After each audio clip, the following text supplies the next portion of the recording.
ಮೈಸೂರು ತಾಲೂಕಿನ ಗುಡುಮಾದನಹಳ್ಳಿಯಲ್ಲಿ ನಿಮ್ಹಾನ್ಸ್ ಆಸ್ಪತ್ರೆಯ ನಿರ್ಮಾಣಕ್ಕೆ ಈಗ ರಾಜ್ಯ ಸರ್ಕಾರ ಮುಂದಾಗಿರೋದಕ್ಕೆ ಈ ಭಾಗದ ಜನರಿಂದಲೇ ತೀವ್ರ ವಿರೋಧ ವ್ಯಕ್ತವಾಗ್ತಾ ಇದೆ.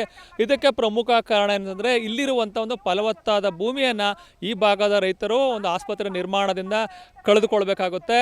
ಇದೇ ಒಂದು ಆತಂಕದಿಂದ ಈ ಗ್ರಾಮದ ಅಂದರೆ ಗುಡುಮಾದನಹಳ್ಳಿಯ ಬಹುತೇಕ ಗ್ರಾಮಸ್ಥರು ನಿಮ್ಹಾನ್ಸ್ ಆಸ್ಪತ್ರೆಯ ನಿರ್ಮಾಣವನ್ನು ವಿರೋಧಿಸಿ ಈಗ ಕಳೆದ ಹಲವಾರು ದಿನಗಳಿಂದ ಅಂದರೆ ಈಗ ನಡೆಸ್ತಾ ಇರುವಂಥ ಪ್ರತಿಭಟನೆ ಇದೀಗ 220ನೇ ದಿನಕ್ಕೆ ಕಾಲಿಟ್ಟಿದೆ. ಇದರ ನಡುವೆಯೇ ಈಗ ರಾಜ್ಯ ಸರ್ಕಾರ ಈ ಭೂಮಿ ವಶಕ್ಕೆ ಮುಂದಾಗಿ ಒಂದು ನಿಮ್ಹಾನ್ಸ್ ಆಸ್ಪತ್ರೆ ನಿರ್ಮಾಣಕ್ಕೆ ಮುಂದಾಗ್ತಾ ಇದೆ ಅನ್ನೋ ಒಂದು ಮಾತುಗಳು ಕೇಳಿಬರ್ತಾ ಇದ್ದಂತೆ ಎಚ್ಚೆತ್ತುಕೊಂಡಿರುವಂಥ ಗ್ರಾಮಸ್ಥರು ಇದೀಗ ತಮ್ಮ ಹೋರಾಟವನ್ನು ಮತ್ತಷ್ಟು ತೀವ್ರಗೊಳಿಸೋದಕ್ಕೆ ಮುಂದಾಗಿದ್ದಾರೆ.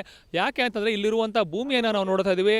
ಇಲ್ಲಿರುವಂಥ ಭೂಮಿ ಅತ್ಯಂತ ಫಲವತ್ತಾದ ಭೂಮಿಯಾಗಿದೆ. ಹಸಿ ಮಣ್ಣಿನಿಂದ ಕೂಡಿದ್ದು ಇಲ್ಲಿ ಪ್ರಮುಖವಾಗಿ ಭತ್ತ, ಕಬ್ಬು, ಅಡಿಕೆ, ತೆಂಗು ಇಂತಹ ಬೆಳೆಗಳನ್ನು ಬೆಳೀತಾರೆ. ಅದ್ರ ಜೊತೆಗೆ ಇಲ್ಲಿ ಹುಲ್ಲನ್ನು ಕೂಡ ಮೇವಿನ ಹುಲ್ಲನ್ನು ಕೂಡ ಬೆಳೀತಾರೆ. ಈ ಮೇವಿನ ಹುಲ್ಲನ್ನು ಮೈಸೂರಿನ ಪಿಂಜರಾಪೋಲ್ ಸೇರಿದಂತೆ ಮೈಸೂರಿನ ಚಾಮರಾಜೇಂದ್ರ ಮೃಗಾಲಯಕ್ಕೂ ಕೂಡ ಇಲ್ಲಿ ಬೆಳೀತಾ ಇರುವಂಥ ಹಸಿರು ಮೇವನ್ನು ರವಾನೆ ಮಾಡ್ತಾರೆ. ಇಲ್ಲಿ ಭೂಮಿ ಇಷ್ಟೊಂದು ಹಚ್ಚ ಹಸಿರಾಗಿರೋದಕ್ಕೆ ಒಂದು ಪ್ರಮುಖ ಕಾರಣ ಏನಂತಂದರೆ ಇಲ್ಲಿ ಹರಿತಾ ಇರುವಂತಹ ನೀರು. ಯಾಕೆಂದರೆ ಇದು ಮೈಸೂರಿನ ಸುಯೇಜ್ ಫಾರಂನ ಮುಖಾಂತರ ಇಲ್ಲಿಗೆ ಬರುವಂತಹ ನೀರು ಒಂದು ಕೊಳಚೆ ಮಿಶ್ರಿತ ನೀರು.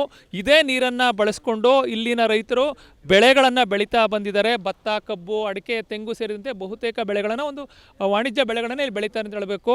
ಅದರ ಜೊತೆಗೆ ಇಲ್ಲಿನ ರೈತರು ತಮಗೆ ಕುಲಕಸುಬಾಗಿರುವಂಥ ಒಂದು ಹೈನುಗಾರಿಕೆ ಮತ್ತು ಕುರಿ ಆಡು ಸಾಕಾಣಿಕೆಯನ್ನು ಮಾಡಿಕೊಂಡು ಕೂಡ ತಮ್ಮ ಜೀವನವನ್ನು ಮಾಡ್ಕೊಂಡು ಬಂದಿದ್ದಾರೆ. ಇಲ್ಲಿ ರೈತರು ಹೇಳ್ತಾ ಇರೋ ಮಾತೇನೆಂದರೆ ಇಲ್ಲಿ ಆಸ್ಪತ್ರೆಯನ್ನು ನಿರ್ಮಾಣ ಮಾಡಿದ್ರೆ ಇದು ರಾತ್ರಿಯ ವೇಳೆಯಲ್ಲಿ ಸಾಕಷ್ಟು ರೀತಿ ಸೊಳ್ಳೆಗಳ ಆವಾಸ ಸ್ಥಾನವಾಗಿದೆ, ವಿಷಜಂತುಗಳ ಆವಾಸ ಸ್ಥಾನವಾಗಿದೆ. ಯಾಕೆಂದರೆ ಇಲ್ಲಿ ಹರಿತಾ ಇರುವಂತಹ ನೀರು ಕೊಳಚೆ ಮಿಶ್ರಿತ ನೀರು. ಹಾಗಾಗಿ ಇಲ್ಲಿ ಸೊಳ್ಳೆಗಳ ಸಂಖ್ಯೆ ಭಾರಿ ಪ್ರಮಾಣದಲ್ಲಿ ಇರೋದರಿಂದ ಆಸ್ಪತ್ರೆ ಕಟ್ಟಿದ್ರು ಕೂಡ ಇಲ್ಲಿಗೆ ಅಡ್ಮಿಂಟ್ ಆಗುವಂಥ ರೋಗಿಗಳು ಕೂಡ ಸಾಕಷ್ಟು ತೊಂದರೆಯನ್ನು ಅನುಭವಿಸಬೇಕಾಗುತ್ತೆ.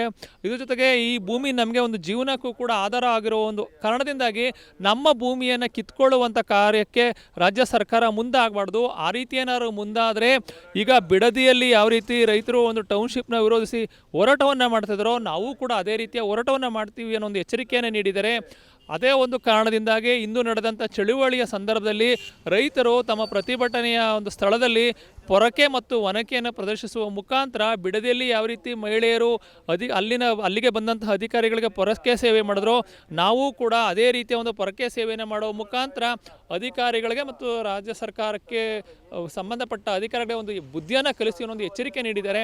ಒಟ್ಟಾರೆಯಾಗಿ ಗುಡುಮಾದನಹಳ್ಳಿಯಲ್ಲಿರುವಂಥ ಒಂದು ಫಲವತ್ತಾದ ಭೂಮಿ ಅಂದರೆ ಸುಮಾರು 37 ಎಕರೆ ಜಮೀನಿನ ವಶಕ್ಕೆ ರಾಜ್ಯ ಸರ್ಕಾರ ಮುಂದಾಗಿ ಇಲ್ಲಿ ನಿಮ್ಹಾನ್ಸ್ ಆಸ್ಪತ್ರೆಯ ನಿರ್ಮಾಣಕ್ಕೆ ಮುಂದಾಗಿರುವ ಒಂದು ಕಾರಣದಿಂದಾಗಿ ಈ ಭಾಗದ ರೈತರು ರೊಚ್ಚಿಗೆದ್ದಿದ್ದಾರೆ. ನಮ್ಮ ಹೋರಾಟವನ್ನು ಮತ್ತಷ್ಟು ತೀವ್ರಗೊಳಿಸುವ ಮುಖಾಂತರ ನಾವು ಯಾವುದೇ ಕಾರಣಕ್ಕೂ ಇಲ್ಲಿ ನಿಮ್ಹಾನ್ಸ್ ಆಸ್ಪತ್ರೆ ನಿರ್ಮಾಣ ಮಾಡೋದಕ್ಕೆ ಬಿಡೋದಿಲ್ಲ.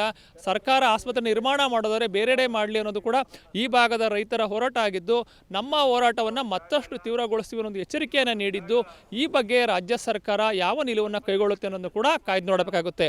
ಕ್ಯಾಮರಾ ಪರ್ಸನ್ ಅರ್ಜುನ್ ಜೊತೆ ರಂಗಸ್ವಾಮಿ, ಪ್ರತಿನಿಧಿ ನ್ಯೂಸ್, ಮೈಸೂರು.